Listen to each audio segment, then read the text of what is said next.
What is up, everyone? Excuse the shaky iPhone clip here at the beginning of the video. The video you're about to watch was recorded way back in January, February time of 2021. I am behind with my editing, behind in general. I've got a good sort of 3 or 4 videos that are filmed and need to come out. So you guys will see kind of like a catch-up thing on the channel happening. I just wanted to sign in really quickly with this clip because this video is so old now, months and months old, that a lot of it is kind of not very relevant anymore. So when I filmed this, we were in the middle of a really intense second major lockdown, no school, homeschooling, all that sort of thing. So I was like a complete zombie in this video, but it made for a really entertaining little upgrade video here, and you'll see why in a minute. It's a full classic IMNC ramble, so I hope you all enjoy. Hope you're all doing okay. It's been a while, like I say, but we'll get back to it. You guys know how it is by now. So yeah, and any changes and stuff you see on the setup behind me, I've got all of this stuff filmed. I'll be editing and getting you guys up to speed with exactly what's happening. I've had a load of cool things happen, so we'll get those videos out. But for now, hope you enjoy this Mac Mini upgrade video. What is up, everyone? Today we're going to be doing some work on the 2014 Mac Mini. This is not my machine. This is the very Mac Mini that we unboxed a few years ago for my workplace. And also a few months back, or a good few months back now, we installed Catalina on this guy. And I spoke quite extensively in that video about the performance of relatively modern-ish Macs that still contain hard drives. And this is definitely one of those machines, the 2014 Mac Mini. It's got a 500 gig drive in it, which thankfully is upgradable, which is exactly what we're going to do today. 4 gigs of RAM, non-upgradable, which is a big shame, but the RAM definitely is nowhere near as big of a concern as the hard drive. The hard drive in this thing is awful. And it's not the hard drive itself. The hard drive is just a hard drive. It is the way that the modern Mac OS runs on a mechanical drive, and just sort of how it kind of holds the machine back, because even though this is only a 1.4 gigahertz model, the drive is such a slouch, because if you don't need a lot of processing power, this could be a really nice, snappy little machine. So what have we got today? We have got this guy. This is a Kingston A400 SSD, 480 gigabytes, straight brand spanking new from Amazon, and I have to thank a very generous viewer of mine for donating this drive to the channel. Jamie, thank you so much, buddy. He just messaged me out of the blue, I think probably quite soon after I posted the video about this Mac Mini, offering an SSD. I think originally he was going to give me an SSD that he had, but he decided to just send me a brand new one directly from Amazon, which is incredible. So Jamie, if you're watching, I hope you are. Thank you so much. This will give this Mac Mini the exact boot up the backside that it really needs. So we're going to be popping in the SSD today, replacing the 500 gig drive.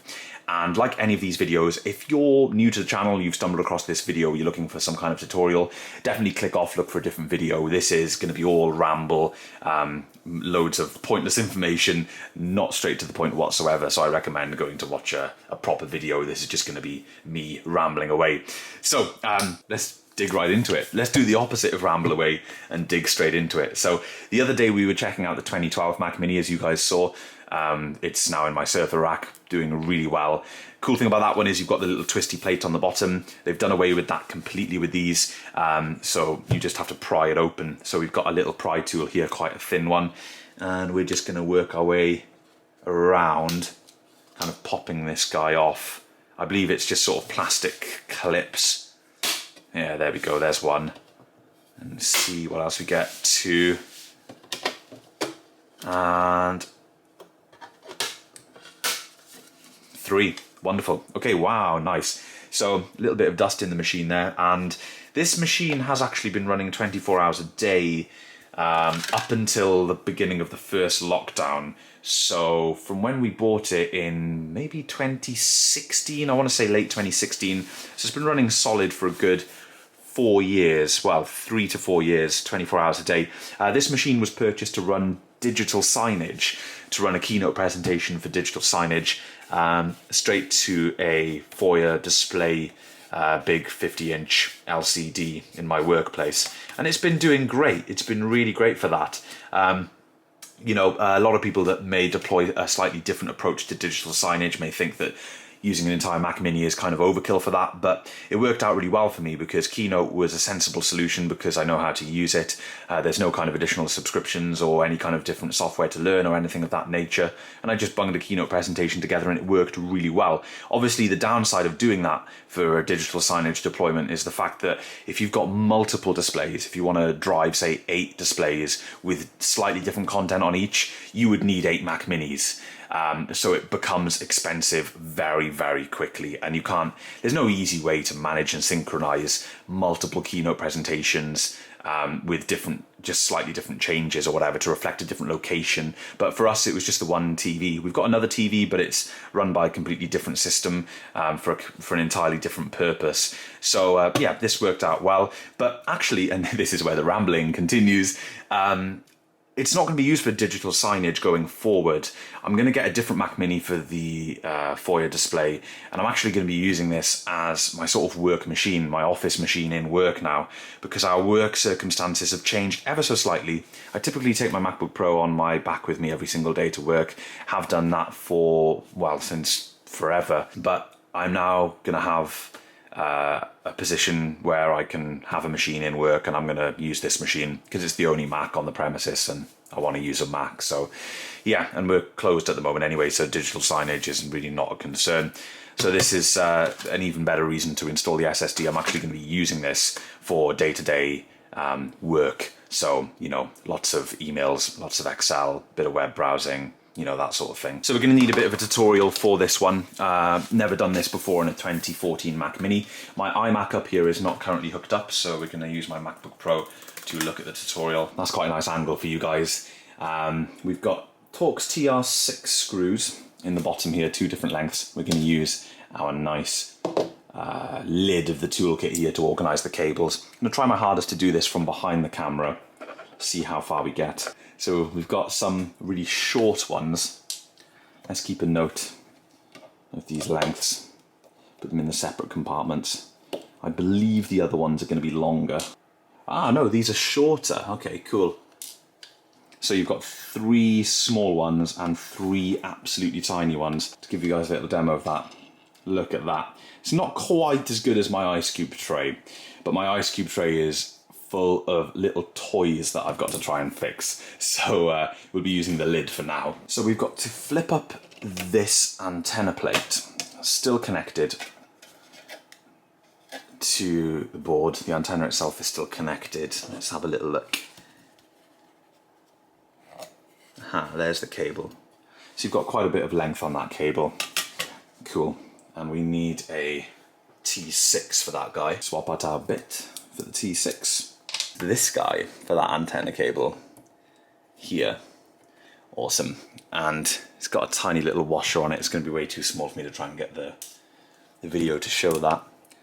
So then what we want to do is kind of pry that up, and there we go. She's come right off the little airport antenna cable there. As you can see, the antenna. Lovely. So we'll move that to the side as well. We'll give all these parts a good clean before putting it back together. Surprised at the amount of dust in here, but then again, it is in a fairly dusty environment. So there's a closer look at the inside of the Mac Mini before we take anything out of it. So now we've got to remove the fan. This is handily T6 as well. So we're sticking with T6 for a little while here. We've got 1, 2, and 3. Now, apparently this one is a captive screw on the bottom here.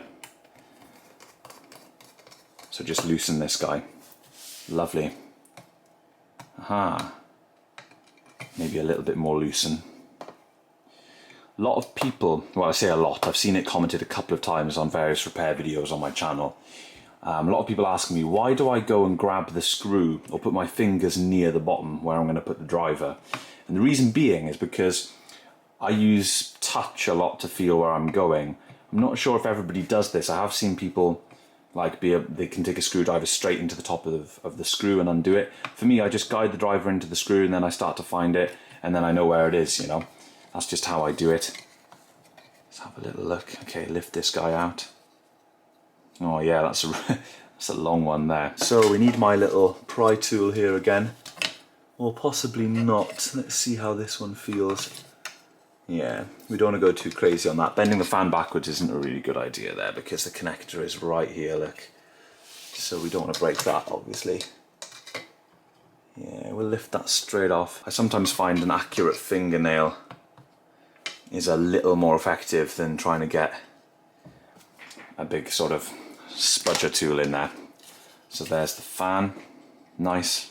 Really was not expecting that long piece to come out, but you can see it's threaded right at the very bottom, so it goes all the way through the logic board, secures the fan right through the machine. So there's the fan removed. So this section here is our SATA cable, I believe.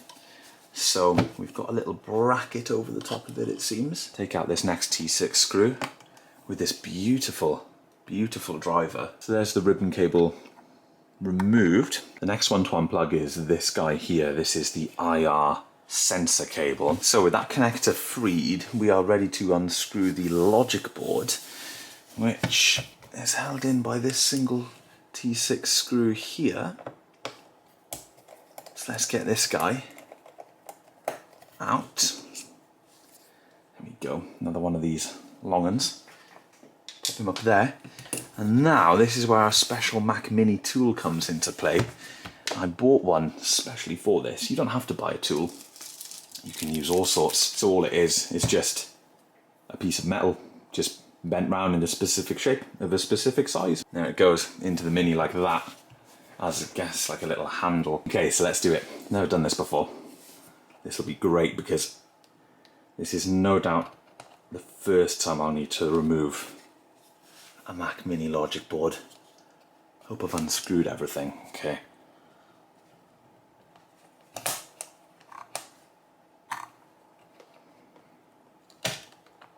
Hey, there we go.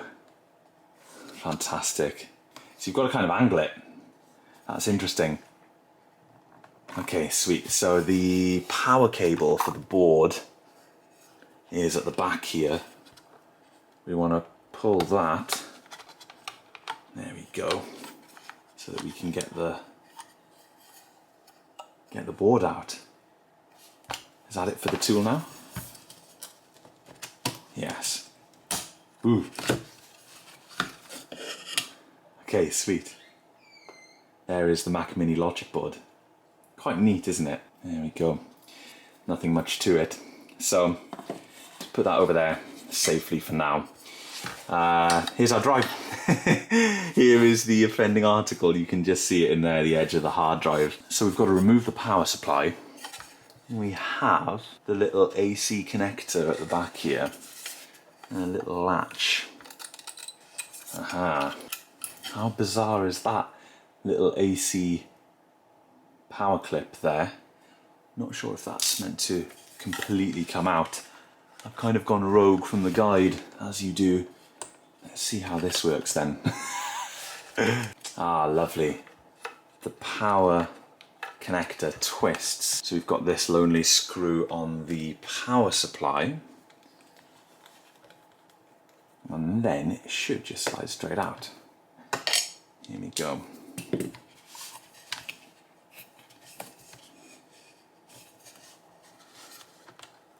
Haha. This feels very loose. Here we go. Look at that. That's the power supply for the Mini. Awesome. It's really neat, isn't it? Fits the exact shape of the Mini. So there we have the Mini stripped to basically bare drive and case. Okay, I am back. Let's continue this disassembly. So the next thing to do is to take out the drive cage itself. Let's have a little look. There's a little T6 screw down here in the corner. This is pretty much the only thing left in the Mini at this point. Pull this out. One thing that I find quite fascinating about the assembly of this machine is how the majority of these major components are held in simply with one screw. But because it fits in so tightly. It's such a tightly packed computer. You don't really realise it all just sort of slots in to place. So now we've got the empty carcass of a Mac Mini and a little bit of dust. We'll give that a quick wipe out before reassembly. But we've just basically got mounting positions for various things that we took out, and a little bit at the front for our power LED and what else is there? IR sensor, I guess. So let's put the mini case to one side for now and turn our attention to the little drive cage here. So here it is, piece of plastic. I believe this would be the location for the SSD if it was a model that came with an SSD from the factory. I believe it's in this position and this is where it's screwed down. This model doesn't have that, but there is a connector on the board for it, I do believe. So quite interesting that you can't even put one in here, it seems. So let's change our bit for the T8. So using a T8 bit this time around, we can take off the screws on the side of the drive. The little rubber seals stay in place. The anti-vibration, so that's nice. Okay, so nice little HGST hard drive. What we'll do now is be quite careful here. This drive connector goes through the tray, sort of taped down to the bottom of the drive here. So we'll unpeel that, and then we can unplug the drive.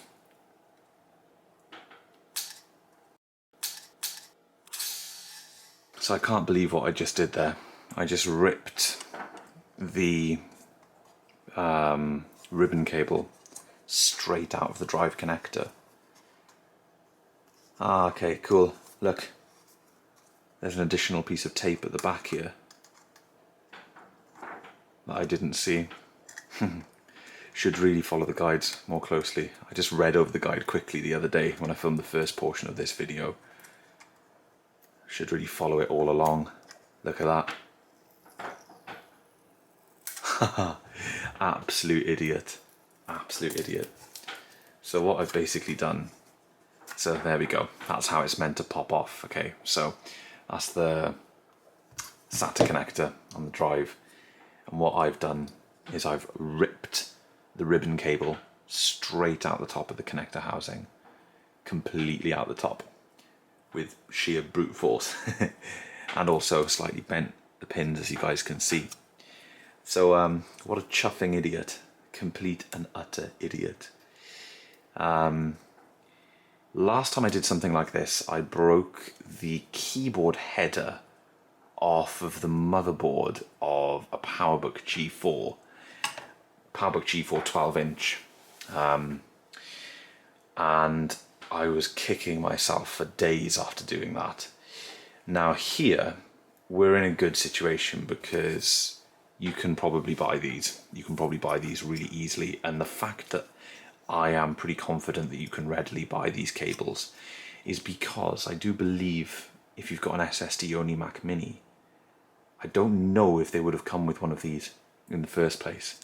For adding the hard drive, you may have had to buy this separately, so there should be quite a few of these out there. But yeah, as you can see with brute force as well, I've knackered the entire thing. There's nothing you can really do with this now. It's kind of a bummer, this, because I get limited opportunities to record this stuff. It's been 3 days since I recorded the first portion of this video. Lockdown with 3 kids is near impossible. So yeah, I have just destroyed this. Okay, I'm not going to dwell on it. What I'm going to do is order a replacement cable, and when it comes in, we'll finish the upgrade, and I'll try and be a bit more careful with the Mini and also follow the guide a bit more closely. Yeah, crazy bit of tape, that. Absolutely crazy. So I am back, and it's a couple of days later. Here we have it, the new cable. So it didn't take too long. It was posted to me first class. Really good service, actually. I was expecting it to arrive a lot later than it did, so that's really good. We can get straight back to it. Yeah, I really shouldn't have recorded the other night. I really should have waited until a proper opportunity to do this, a little bit of this work, which is what I have today. I've got about an hour or so to do this today with you guys. If you're wondering why I'm so sort of tight on time at the moment, it's just because juggling the kids at home, juggling the three of them during the lockdown, it's impossible to get any of this stuff done during the day, you know, which is absolutely fine. I mean, I know everybody with kids and, you know, even without is going through the exact same process of just trying to find a good groove in life to get through the lockdown. But anyway, let's rip into this SSD. So there's the Kingston drive. It's a really nice design. Really, really nice looking SSD, actually. So that's that, okay? The little rubbery kind of little foam pads on the side of the SSD there. We'll get the cable. We'll plug it in carefully. Really don't want to mess anything up with this guy, because even though it was really easy to get a hold of one and really quick to get a hold of one, it was, I think, £8 or something. So not only did that careless mistake cost me time, it also cost me an unnecessary £8. And it means that I no longer have the factory original cable in this Mac Mini. So, I mean, that's not really going to make much of a difference anyway. Just put the hard drive to one side. I'm actually going to use that in an external enclosure, so I don't want to knock it off accidentally. Yeah, it's no big deal, but still, I thought I'd just mention that. So there's the drive prepped with the little thingy-majigs here, although the adhesive is very weak on there. Let's try and stick it more to the surface. I've gone for the screws. There we go. Stick it more to the surface. That'll do the trick. That'll be absolutely fine. Okay, cool. So let's screw the drive into the drive sled. Now the question is, which way did it go? This is all fun and games, isn't it? Do you know what I'm going to do, guys? I'm going to pull out my laptop. I'm going to get the guide up just in case. I really don't want to mess anything else up with this. Okay, so we've got to slot the cable through that little slot in the drive caddy there. They've got a little sticky pad here on the cable. That isn't on the original, but the original is taped. So, oh, hang on a second. Yeah, there is a bit of sticky there. So that is fine. I'll peel that off. Let's have a look. And then that'll sit nicely against the bottom of the drive. Like that. Don't want it under any unnecessary strain. And then we'll just slot the actual connector through the bracket like that. Drive sits down, and then the connector is poking out the side there, which is wonderful. Okay, fantastic. So now we can replace the screws. This drive is absolutely tiny in comparison to the hard drive, really lightweight. It'll make the Mini overall lighter as well. You've got to be pretty careful with this corner screw because there's a tiny, tiny cable running along the outside of the bracket, running along here. So, got to be really careful with this one because that screw hole is right there in where that cable is. Final screw going in, absolutely lovely. And that is it, I believe, for this bit. So we'll return that to my box of bits right now. That's the hard drive ready to go back in. I've got the screw here to screw that into the case. But first of all, I am going to give the case a little clean. So I'm going to use some compressed air. I'm going to do it outside. So bear with me 1 second, I'll come back. It's not going to be perfect, but it's going to be a lot better than what it is now. So that's quite a bit better. We'll do the outside in a minute when we get it all back together. So let's just start reassembling. First things first, let's get this drive in here. When you think about it, you are actually accessing the very lowest possible layer of the machine to get to the drive, which is quite funny because it's the only real user accessible or user replaceable component in the machine. You know, the fact that the other machines, the higher end models, come with the M.2 slot and you can put a drive in it. Very cool, but it's all the way underneath all of this other stuff. It does make you wonder. I mean, of course, we all know the answer. Could they have designed it in such a way to make the hard drive much more accessible to end users? Of course they could have, with the exact same form factor. But it's just that age-old Apple thing with the upgradability, unfortunately. There we go, that is our hard drive going nowhere. And that is the connector appropriately sticking out there to pop back in the motherboard, or when we put the board back in. So let's pop the power supply back in. One portion about this that's sort of fun and games, in my opinion, is definitely the power connector here that's just on the outside, just wiggling all over the place. Fits right alongside the hard drive tray. Okay, that power connector has kind of got to be out the way of that. There we go. That is in. Let's screw her in. That looks good to me, guys. And now we've got the power connector itself on the back, the AC in. So there's the AC connector sitting in there. A little bit of wiggle kind of space. But I see how it works now. There's a little groove in the top case, so you rotate it into the groove. That makes a lot of sense, because when I took it apart, I just sort of rotated it and it came out. But that's actually quite cool. The only thing left with that now is this little metal clip, which simply slides in underneath. So let's take a look at that, see what that's all about. Yeah, that looks pretty good to me. It's sliding in there and holding the connector in place. So that's that. This is absolutely excellent, guys, because it's a complete learning experience for me. I've never done one of these modern Mac Minis before.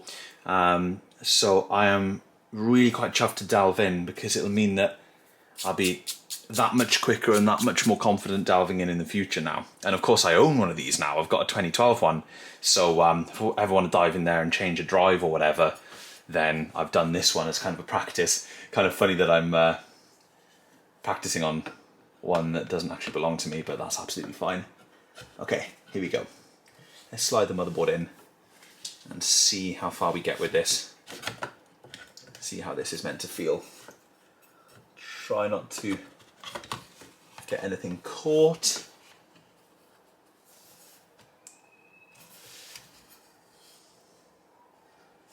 Okay, all looking good so far. So these two little connectors we can do when we've got the board fully back in place. This one we will plug in now, because we'll need the room to do it, and then it needs to be pushed back in. So that's the power cable connected. I've only got the IR sensor and the SATA cable, so I think I can just push the board back in.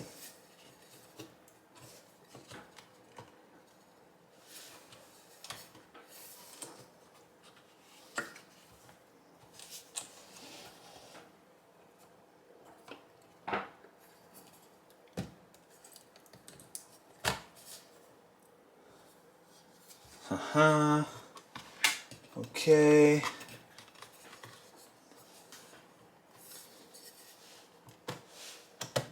Okay. That is in, which is lovely. This is that really long screw that we took out, I believe. Let's pop that guy in. Yes, that's the one that goes right through. Main one that secures it. Lovely, so that's screwed into place. Plug in the drive. Okay, nice. And plug in the IR sensor, which is absolutely tiny. When I was researching the hard drive cable, I looked online to see how many other people had broken their hard drive cable. And it's been done, people have done it, but not crazy frequently. But of course, I did it, I broke it. But what I did stumble across was a lot of people broke this connector, the IR sensor one, and I can see why, because when I was disassembling it, you tend to want to pry from this side, and I did actually try and pry a little bit there, but you can just hook your tweezers or your pry tool underneath the cabling itself and just whip it up off of that connector, which is fine. So there's those two. Board is screwed into place. I'm not sure if that is quite right, if that cabling should be bunched up there, but nothing goes there, so that should be absolutely fine. You get a lot of clearance here because of course you're missing an entire drive from this model. Everything on the back is lining up well. The power connector looks absolutely fine. So it's screwed in now. Okay, we're on the home stretch, guys. We're on the home stretch. Almost forgot. There is this absolutely tiny screw to screw in next to the SATA cable connector over there. The only thing about this SATA cable, just double checking, because I had this one screw here, this tiny one, and I just realised that that came from here, which was originally screwing down the SATA connector. So if we look on the old ribbon cable, you've got the SATA connector and you've got the little screw portion. From what I can see on this guy, it's just the connector, you can't screw it down, so doubt that'll make much difference anyway, but that's just something worth noting. So we can skip that step and go ahead and install the fan straight away. So we've got, yes, this super long one that goes through as well. There we go, fan connected. Sorry if my head is blocking the view at all, guys. I know this isn't the best view, but like I always say, this is not a tutorial. This is just me demoing my particular journey with this Mac Mini here. Okay, so that's the fan sitting back down there, and we have our fan screws. So let's pop one of those in, then we'll go for that long one, I think. There we go, so that's the fan in place and plugged in.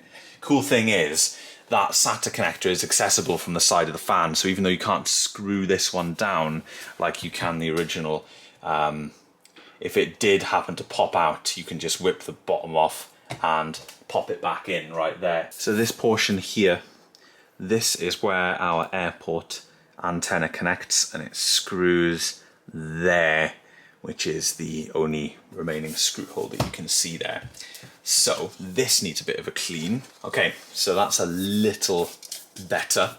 Let's see the fun and games about reconnecting the antenna cable. You can pop that over there. Bit of a struggle on the airport antenna cable, but we got there in the end. Okay, thread that wire in, because you don't really want to screw through it, I guess, so need to make sure that is well clear of the screw hole. Lovely. And now it's just a case of screwing in this bottom cover. There we go. Last screw going in. And now, a little bit of a wipe. Bottom cover. Here we go. Let's see. Wonderful. That is the Mac Mini 2014 completely back together. So the moment of truth is finding out whether she still works, of course. So I'm going to hook it up, find the cabling I need. First outing for the new kit was a success. Now with me today, guys, I've only got this Dell Dell 2009W monitor, this guy. So my other ones are in work. I've got my third U2412 in work at the moment. So what I'm probably going to do is just lean this up. I don't currently have a stand for it, so hopefully just kind of lean it somewhere and it'll be fine. Anyway, I'll grab some cabling, keyboard and mouse, and we'll see if this guy still works. Okay, so here's my janky little setup for this video. Monitor is powered on. Mac Mini, it's connected to the monitor, network, it's got power, keyboard, mouse. Let's just hit that power button, see if it does anything. Little light on the system, that's a good sign. Signal on the monitor. And do we get anything on the display? Anything at all, little Mac Mini? Aha! Little folder with a question mark. Lovely. So the system appears to be functioning. We're gonna need an operating system. Yes. Now, can you boot into recovery? Let's have a little look. Command Option R should, as far as I know, boot us into an option where we get recovery online. Here we go, cool. Little spinning globe. And like I said, we're connected to Ethernet, so that's all good there. I've just propped my monitor up against a box behind, so I'm so sorry about any dodgy angles or anything. Not entirely sure if you can actually restore like this with a blank drive in the machine straight from the online recovery. We'll have a little look at what options it gives us now. It'll be interesting to see a little bit of a better angle for you guys. The spinning globe finished, and now we're on the Apple logo with the loading bar. Let's have a little look and see what's going on. Disk utility. Let's see. Take a little look at our SSD, see if it's recognised. Hopefully it is. See if that SATA cable is doing the trick. Hey, here it is. 480 gigs. That's fantastic. We'll erase that guy. Call it, let's think, Macintosh SSD. That is done. Brilliant. So now we will reinstall Big Sur. Even though it was never running Big Sur in the first place, I don't think.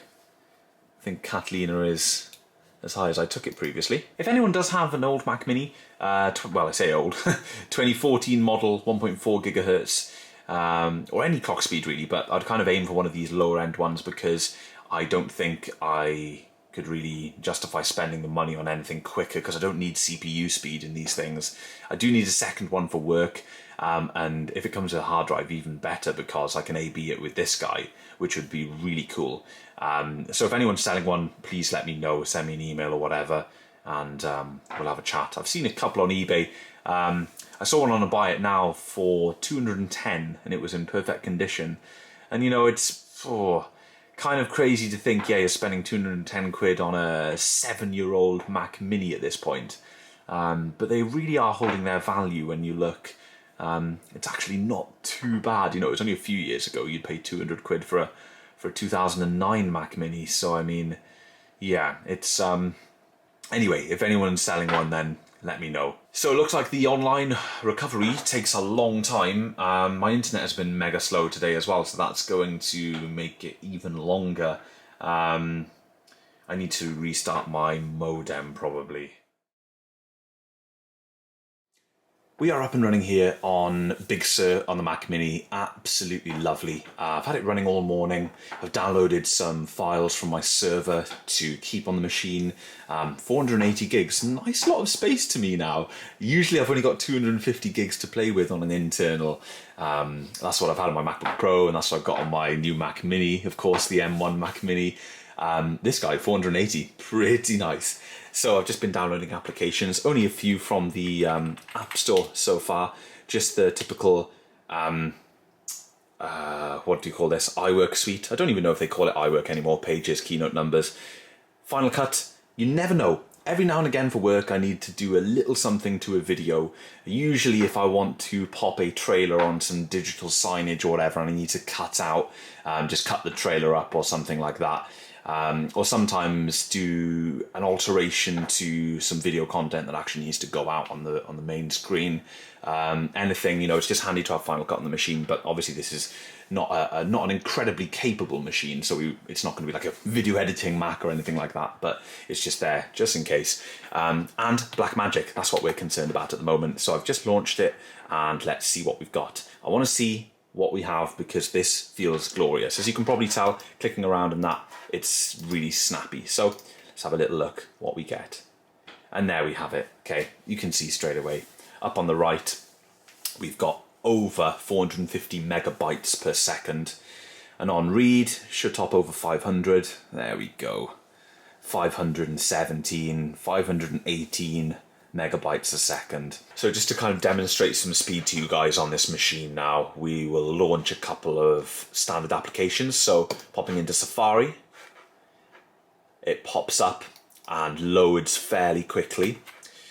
Let's do system preferences. Even getting into system preferences before gave us a beach ball on the old hard drive. Let's have a look at a first time launch of something as well. Let's have a first time launch of Pages and see what it's like on this machine in real time.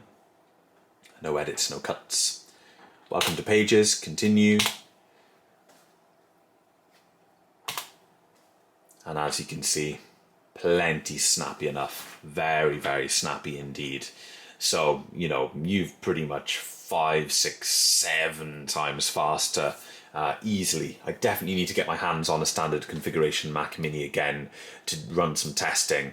I did initially think about it when I planned this video, but I really needed to get this Mac Mini up and running quickly, although hilariously, because I broke that hard drive cable.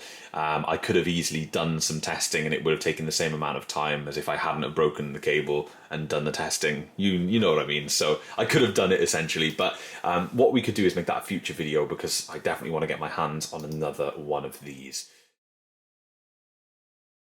So since this video, it's now months and months later, of course, the Mac Mini has been doing absolutely fantastically. I've been using it non-stop for office work and it's been great. Of course, I've got the M1 at home and I've got the 2014 in work, so quite a difference in capabilities. But surprisingly, I can use both machines without it being too kind of jarring. There is a noticeable difference in speed, of course. The M1 is like butter. If I've had, say, 2 or 3 days in work just using the 2014, and that's been my kind of normal, and then I come back and sit here at home and I boot this thing up, it's like, whoa, yeah, now I remember. But having said that, the Mac Mini is so much more capable with an SSD. I'd go as far as to say that with a hard drive, it's useless. It is actually useless. But with an SSD, it is a completely usable, viable, lovely machine for anything, you know, office work, family computer, web browsing. It's just a nice bit of kit. It's obviously not going to be amazing for more intensive tasks, but that's not really what you'd be using one of these for anyway now. So 2014 Mac Mini, nice little machines. Jamie, I hope you're watching, man. I am so sorry it's taken this long to get the video out, but I really do appreciate the donation of the SSD. It's just so kind of you. I don't really know if I would have done this otherwise. I knew I wanted to do it, but it gave me that push to do it, and it's all kind of slotted into place and worked out. I would have just really suffered with the drive. You kind of know what it's like. Once you get a machine into service, you've got it hooked up to a setup, and then it's running various things for you. It takes a lot to try and then pull that machine out of service to do something with it. So I'm so glad I did this installation before I started using the 2014 Mini on a daily basis. So there we have it. That was my little video. All the other videos I've recorded aren't quite as old as the one that you just saw, so they may be a little bit more kind of relevant. They're just a couple of months old, whereas this one is nearly half a year old. But anyway, I hope you've enjoyed it. I wanted to get it out to you guys. Yeah, and I'll see you all in the next video. Really looking forward to showing you guys some of the cool things that I've been up to. So thanks for watching. I'll see you all soon.